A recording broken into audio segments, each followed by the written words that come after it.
Hello students, আজকে তোমাদের জন্য ক্লাস 8-এর প্রশ্নবিচিত্রা 2026-এর পরিবেশ বিজ্ঞানের মডেল কোশ্চেন পেপার 4 আলোচনা করব। স্কুলের নাম বীরভূম জেলা স্কুল, পেজ নম্বর 214।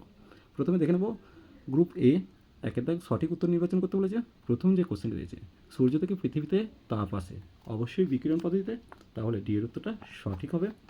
পারদের স্বাভাবিক স্ফুটনাঙ্ক হলো 357 ডিগ্রি সি, বি এর উত্তরটা সঠিক। এসআইতে বরফ গলনের লিনতাপ কত? এসআইতে বরফ গলনের লিনতাপ হচ্ছে, এখানে উত্তর কোনটা হবে? উত্তর হবে কোনটা? 336 কিলোজুল পার কেজি। এরপর দেখো জৈব অনুঘটক বা উৎসেচকগুলি প্রধানত প্রোটিন জাতীয় যৌগ। এরপর দেখে নাও এফি প্লাস CuCl2 থেকে FeCl2 প্লাস সিউ বিক্রিয়ায় জারিত হয়েছে। প্রথম কথায় এখান থেকে দেখো ক্লোরিন অপসারিত হয়েছে, তাই এটা বিজারণ। আর এফির সঙ্গে ক্লোরিন যুক্ত হয়েছে, তাই এটা জারণ। তাহলে এখানে জারিত হয়েছে কোনটা? এফিটা। এরপর দেখে নেব প্রদত্ত কোনটি তড়িৎ বিশ্লেষ্য পদার্থ? অবশ্যই খাদ্য লবণ হচ্ছে তড়িৎ বিশ্লেষ্য। ঊর্ধ্বাকাশ এবং ভূপৃষ্ঠের মধ্যে বিভব পার্থক্য বজায় রাখে এমন প্রাকৃতিক তড়িৎ কোষ হলো বজ্রপাত। এরপর অসংক্রামক রোগটি মহামারী হলো, রোগ গঠিত মহামারী হলো, তাহলে এখানে অসংক্রামক রোগ গঠিত মহামারী কোনটা? Coronary heart disease. এবার মাইক্রোনিউট্রিয়েন্টস হলো কপার, Mn, Mg, Mo। তাহলে ম্যাক্রো বলেছি যেহেতু, এখানের মধ্যে ম্যাগনেসিয়ামটা হচ্ছে ম্যাক্রো, তাহলে উত্তর হবে Mg। ঝালাইয়ের কাজে অক্সিজেনের সঙ্গে কোন গ্যাস ব্যবহৃত হয়? Acetylene gas. নাভি জাতের ধানের উদাহরণ, নাভি জাতের ধানের উদাহরণ কোনটা হবে? তাহলে উত্তর কোনটা হবে? পঙ্কজ হবে। এছাড়াও স্বর্ণ, মাসুরি ইত্যাদি। এরপর ড্যালাপন ব্যবহৃত হয় কীটনাশক রূপে, সার রূপে, আগাছানাশক রূপে, বীজ সংরক্ষণে। উত্তর হবে তাহলে ড্যালাপন। তো এটা একটা আগাছানাশক। এছাড়াও আরেকটা আগাছানাশকের নাম মনে রাখবে, 2,4-D। এরপর দেখো গ্রুপ বি বলছে 400 গ্রাম ভরে অ্যালুমিনিয়াম খণ্ডের উষ্ণতা 30 ডিগ্রি থেকে 70 ডিগ্রি বৃদ্ধি করতে 3360 ক্যালোরি তাপ লাগে। অ্যালুমিনিয়ামের আপেক্ষিক তাপ কত? দেখো আমরা জানি H=mst, তো তাহলে H সমান mst। তাহলে এম এর মান কত এখানে? 400। এস এর মানটা আমি জানিনি।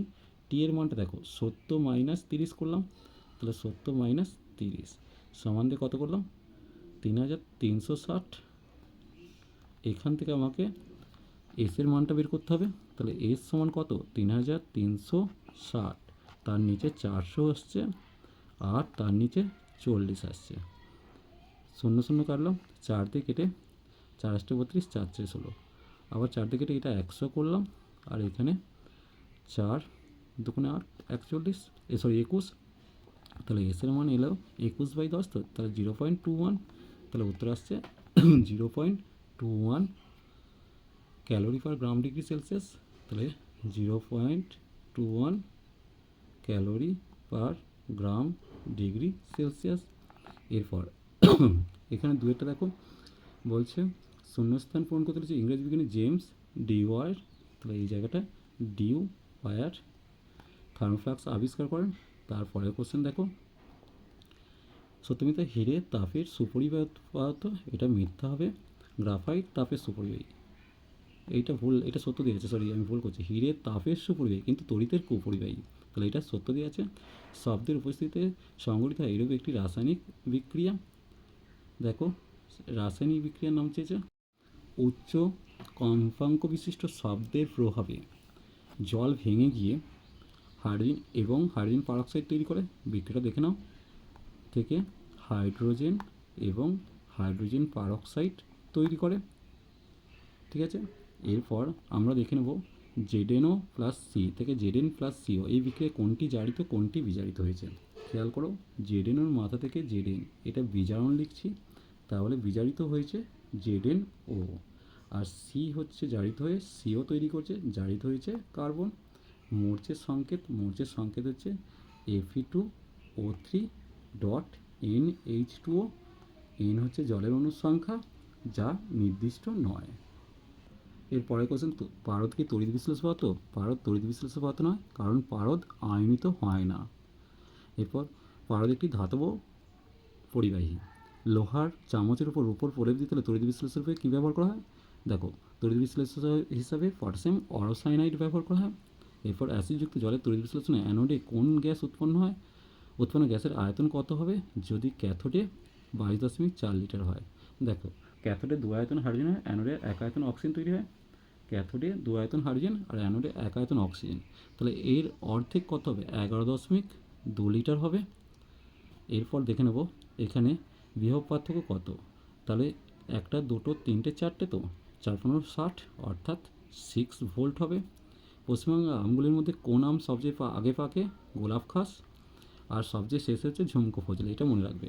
কালো চায়ের উপকারিতা: ভিটামিন বি ও ফলিক অ্যাসিড থাকে, যা প্রদাহ প্রতিরোধী ও ক্যান্সার প্রতিরোধী। এরপর 3 দাগ বলছে একটি সচিত্র পরীক্ষার সাহায্যে প্রমাণ করো যে তরলের উপর চাপ কমালে তরলের স্ফুটনাঙ্ক হ্রাস পায়। এটা বইয়ের 38 পাতায় দেখে নেব। দেখো, এখান থেকে লিখছো ইঞ্জেকশনের সিরিঞ্জের মুখটা জলে ডুবিয়ে অন্য পাশের পিস্টনটা যদি তোমার দিকে টানো তাহলে পিস্টনটা দিয়ে জল সিরিঞ্জের মধ্যে প্রবেশ করবে। এখান থেকে এই পর্যন্ত লিখবে, তাহলেই হবে। এর পরের যে কোশ্চেনটা দিয়েছে একটা ম্যাথমেটিক্যাল ক্যালকুলেশন দিয়েছে। দেখো কত তাপ লাগবে চেয়েছে। তাহলে 0°C উষ্ণতায় 10 গ্রাম বরফকে 0°C উষ্ণতায় 10 গ্রাম জলে পরিণত করতে প্রয়োজনীয় তাপ H=ml। এল হচ্ছে লিন তাপ। তাহলে 10 × 80 করলাম, মানে 800 ক্যালোরি। এবার 10 গ্রাম জলকে 20°C উষ্ণতায় আনতে প্রয়োজনীয় তাপ H=mst। তাহলে m এর মান 10, s এর মান 1 আমরা জানি, t হচ্ছে 20 ডিগ্রি, তাহলে 200 ক্যালোরি। তাহলে মোট তাপ হচ্ছে 1000 ক্যালোরি এলো। এরপর আমরা দেখব তাপমোচী রাসায়নিক পরিবর্তন কাকে বলে? যারা ওয়েল্ডিং করেন তারা বিশেষ ধরনের ফিল্টার লাগানো চশমা পরে কাজ করতে হয় কেন? এটা বইয়ের 41 পাতায় আছে, সরি পেজটা 91 হবে। দেখো, যে রাসায়নিক পরিবর্তন তাপ উৎপন্ন হয় তাদের তাপমোচী রাসায়নিক পরিবর্তন বলে। যেমন কার্বনের দহন একটা তাপমোচী রাসায়নিক পরিবর্তন। এরপর দেখো দেখো এখানে যে চশমাটার কথা বলেছে, ঠিক আছে?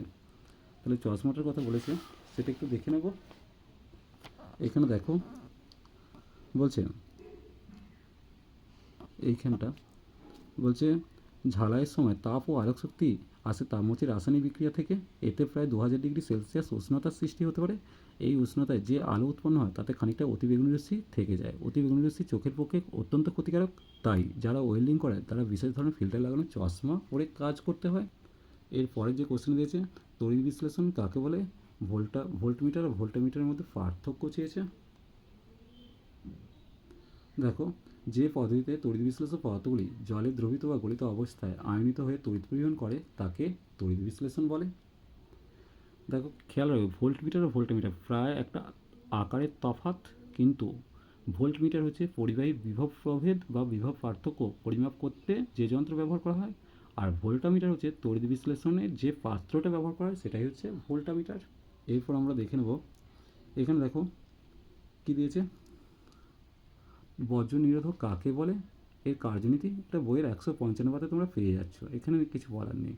যক্ষা রোগের জন্য দায়ী ব্যাকটেরিয়ার নাম লিখতে বলেছে, উত্তর হবে মাইক্রোব্যাকটেরিয়াম টিউবারকিউলোসিস। ডটসের সম্পূর্ণ নাম directly observe treatment short course. জৈব সারের ব্যবহারের 4টি সুবিধা, এটাও বইয়ের 199 পাতায় সুন্দরভাবে দেওয়া আছে, বই থেকে একটু দেখে নেও।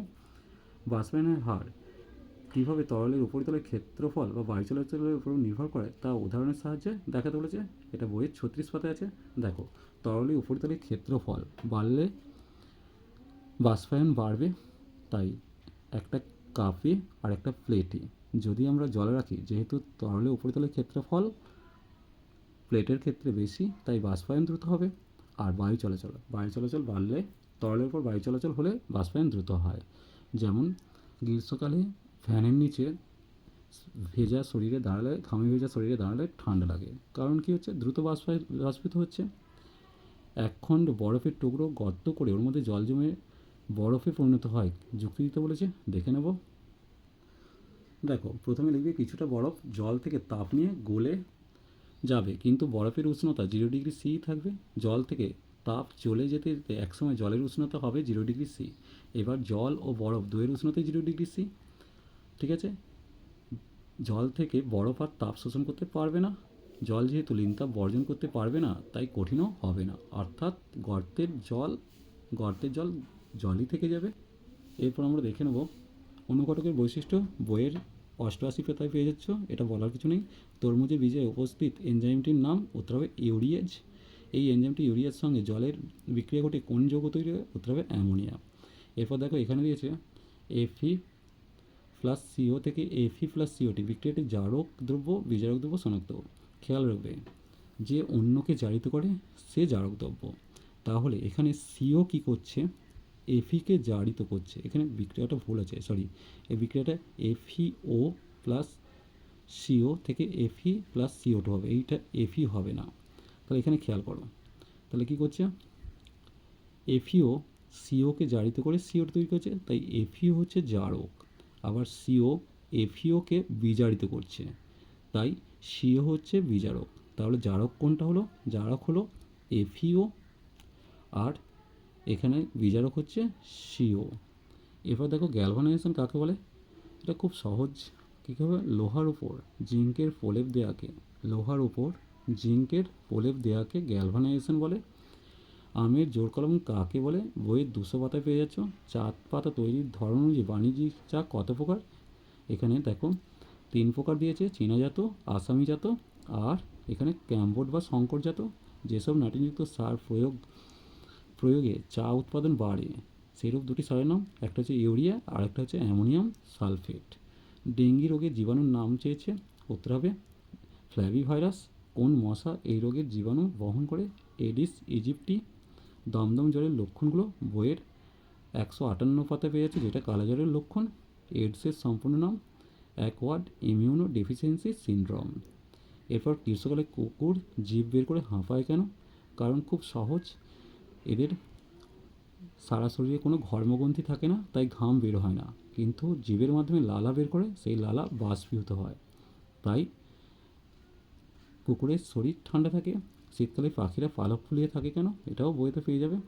কারণ পালকে কী হচ্ছে? বায়ু আটকে থাকে, বায়ু তাপের কুপরিবাহী, তাই বাইরে, তাই ভেতরের গরম বাইরে আসতে পারে না। এরপর থার্মোফ্লাক্সে কীভাবে বিকিরণ পদ্ধতিতে তাপ সঞ্চালন বন্ধ করা হয়? দেখো থার্মোফ্লাক্সের কী হচ্ছে, যেটা হচ্ছে প্রতিফলন যেটা আটকাচ্ছে। দুই দেয়ালের উপর প্রলেপ থাকার জন্য তাপ প্রতিফলিত হয় না, অর্থাৎ ভেতরের তাপ ভেতরে থেকে যায় আর বাইরের তাপ বাইরে বেরিয়ে আসে, অর্থাৎ তাপের প্রতিফলন ঘটে। দুই দেয়ালে প্রলেপ থাকার জন্য তাপের প্রতিফলন ঘটে, তাই বিকিরণ বন্ধ হয়। চলো আজ এই পর্যন্তই। নেক্সট ভিডিও নিয়ে খুব তাড়াতাড়ি হাজির হবো। ভিডিওটি ভালো লাগলে লাইক শেয়ার কমেন্ট করো, পারলে চ্যানেলটিকে সাবস্ক্রাইব করে নিও। চলো টাটা, বাই বাই।